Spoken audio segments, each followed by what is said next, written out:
The crystal glasses clinked as my father raised his champagne for yet another toast celebrating my younger brother Michael's promotion.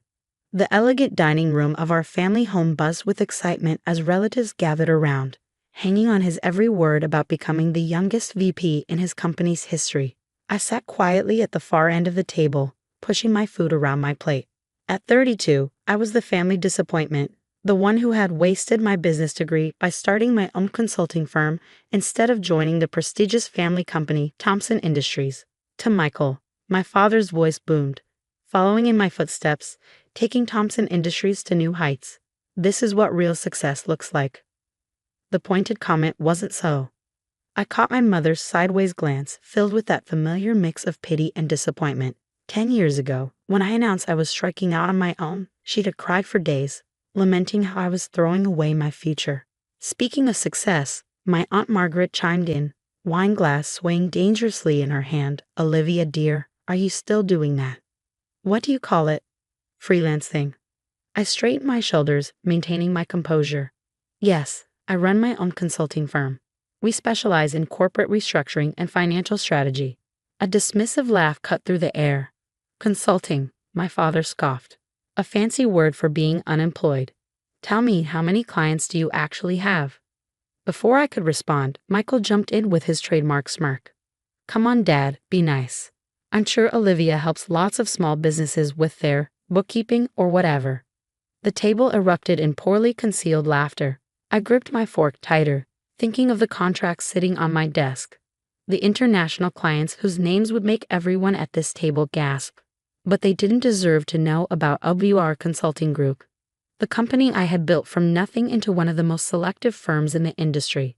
You know, my father continued, swirling his expensive bourbon, Thompson Industries is always looking for entry-level positions. Even at your age, we might find something suitable. That was it, the final straw. 10 years of condescension, of being treated like a failure because I chose my own path, crashed over me in a wave of cold clarity. I placed my napkin on the table and stood up. Thank you for dinner, I said calmly, and congratulations, Michael. I hope your promotion brings you everything you deserve. My mother's face fell. Olivia, don't be dramatic. Your father is trying to help. No, I replied, my voice steady. He's trying to control me, just like always. But here's what none of you understand. I don't need your help. I never did. My father's face darkened with anger. Sit down, Olivia. This behavior just proves how worthless your so-called independence has made you. You're nothing without this family. The dining room fell silent. I looked at each face around the table, the relatives who had dismissed me, the brother who had overshadowed me, the parents who had never believed in me. In that moment, I felt nothing but pity for them. Worthless, I repeated softly. We'll see about that. I walked out without another word, ignoring my mother's calls to come back. As I drove home to my penthouse apartment, the one my family knew nothing about, I couldn't help but smile, because what none of them realized was that in exactly 2 weeks, Thompson Industries would be facing its biggest crisis in 40 years, and I was the only one who could save them. Back in my office the next morning, I reviewed the confidential files my team had compiled. Thompson Industries was in serious trouble, though they were desperately trying to hide it. A series of failed international expansions had left them hemorrhaging money. Their stock was quietly plummeting, and their biggest client, Jensen Global, was threatening to pull their $100 million contract. My father's arrogance had blinded him to the corruption in his upper management. His precious golden child Michael was too inexperienced to see the warning signs. Within months, the company would collapse unless someone stepped in with a miracle solution. That miracle had a name: Project Phoenix, a complete restructuring strategy that my firm had spent 6 months developing. We had already positioned ourselves as the only viable solution, working through shell companies and subsidiaries to ensure the Thompson family never saw my name. Tomorrow, Thompson Industries would receive the contract that could save them. The only catch: they'd have to agree to give complete control to the mysterious CEO of WR Consulting Group. I picked up my phone and dialed my assistant. Sarah, is everything ready for tomorrow's meeting? Yes, Ms. Walker. The contracts are prepared, and the Thompson Industries board has confirmed their attendance. They're desperate to meet the CEO who might save their company. I smiled, thinking of my father's words from dinner. Worthless. Nothing without the family. Perfect, I replied. Make sure the photographer is ready. I want to capture their faces when they realize exactly who they'll be begging for help. The next 2 weeks would change everything. My family thought they were attending a standard board meeting to discuss the company's future. Instead, they were walking into the carefully laid trap I had spent years preparing. Sometimes the best revenge isn't served cold. It's served with a legally binding contract and an ironclad signature line that reads, Olivia Walker, CEO of UBWR Consulting Group. They were about to learn that the daughter they dismissed had become the most powerful person in their world, and I was going to savor every moment of their realization. The morning of the board meeting dawned bright and clear. I stood in my private office on the top floor of the OBWR building, adjusting my tailored suit and watching the city come alive below. In 2 hours, my family would walk through those doors, not knowing they were entering my domain. Ms. Walker? Sarah appeared in the doorway. Your father and brother have arrived early. They're waiting in the main conference room. I checked my reflection one last time. Gone was the quiet, dismissed daughter from the family dinner. Today I was Olivia Walker, CEO of UBWR Consulting Group, ranked among the top 50 most influential businesswomen in America. How do they seem? I asked, gathering my files. Nervous. Your father's been pacing, and Michael keeps adjusting his tie. They have no idea who's about to walk in. I smiled. Let them wait. Has Jensen Global confirmed? Yes. Their CEO is on standby for the video call. He's quite eager to see how this plays out. Perfect. Jensen Global's $100 million contract wasn't just at stake. They were prepared to triple their investment if Thompson Industries accepted our terms. Terms that would give me controlling interest in my family's company. I took the private elevator to the conference floor, my heels clicking against marble as I approached the double doors. Through the frosted glass, I could see the silhouettes of the Thompson Industries board members. Time to make an entrance. The room fell silent as I walked in. My father stopped mid-sentence, his face draining of color. Michael's mouth hung open, his new VP pin glinting uselessly on his lapel. The other board members looked confused, glancing between me and my family. Good morning, gentlemen, I said calmly, taking my place at the head of the table. I'm Olivia Walker, CEO of UBWR Consulting Group. Shall we begin? This is impossible, my father sputtered, his usual authority crumbling. You run a small consulting business. I raised an eyebrow. Do I? Sarah, please pull up our company portfolio. The screens around the room lit up with UBWR's global presence, our offices in 15 countries, our client list of Fortune 500 companies, our successful restructuring of major corporations. The board members leaned forward, clearly impressed. My father's face grew increasingly pale. As you're all aware, I continued professionally, Thompson Industries is facing a crisis. Your international expansion has failed, resulting in losses of over $200 million. Your stock has dropped 40% in 6 months, and Jensen Global is prepared to pull their contract unless drastic changes are made.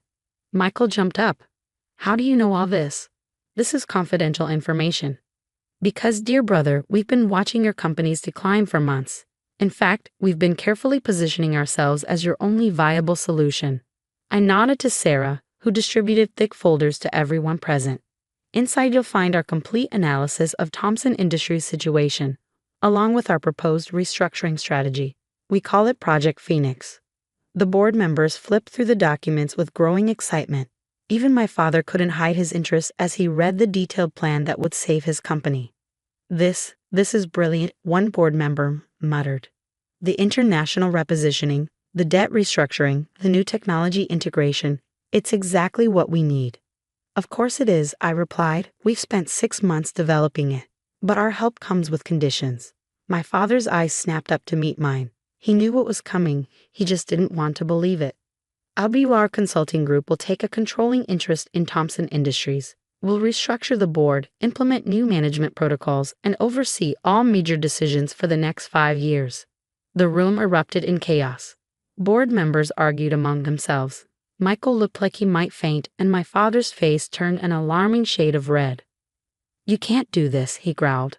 This is my company. I built it from nothing.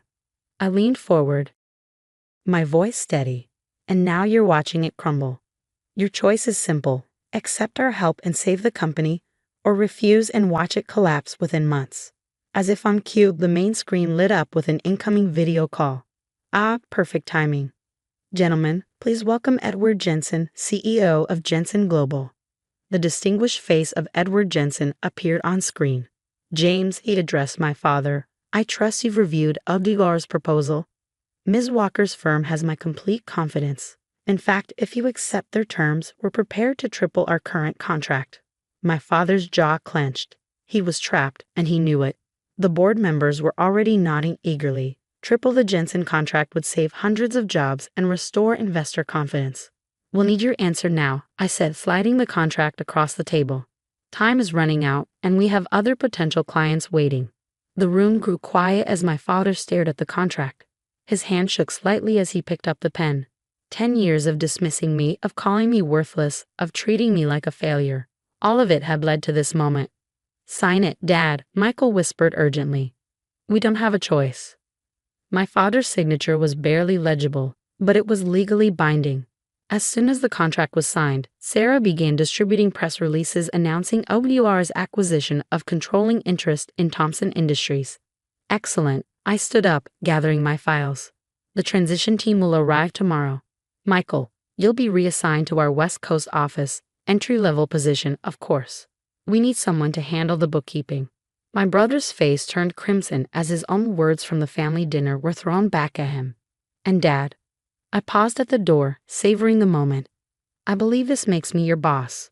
Don't worry, I'm sure we can find something suitable for someone of your experience. The look of shock on his face was worth every moment of the past 10 years. As I walked out, I heard one board member whisper, "Did you know his daughter was Olivia Walker?" I smiled, remembering my father's words from 2 weeks ago. Worthless, nothing without the family. How wrong he had been. Back in my office, I poured myself a glass of champagne and gazed out at the city skyline. My phone buzzed, a message from my mother. Olivia, please, your father is devastated. This isn't how families should treat each other. I laughed softly, typing my response. You're right, Mom. Families shouldn't call each other worthless. Families shouldn't dismiss each other's dreams. Families shouldn't need a contract to show respect. But here we are. I turned off my phone and raised my glass to my reflection. The quiet daughter they had dismissed had become the most powerful person in their world. And this was just the beginning. Sometimes the best revenge isn't proving people wrong. It's becoming so successful that they have to face how wrong they were all by themselves. Tomorrow would be my first official day as the controlling shareholder of Thomson Industries. I had 10 years of changes planned, starting with the company name. After all, Abdullah Industries had a much better ring to it. The worthless daughter had built an empire, and now they would all work for me.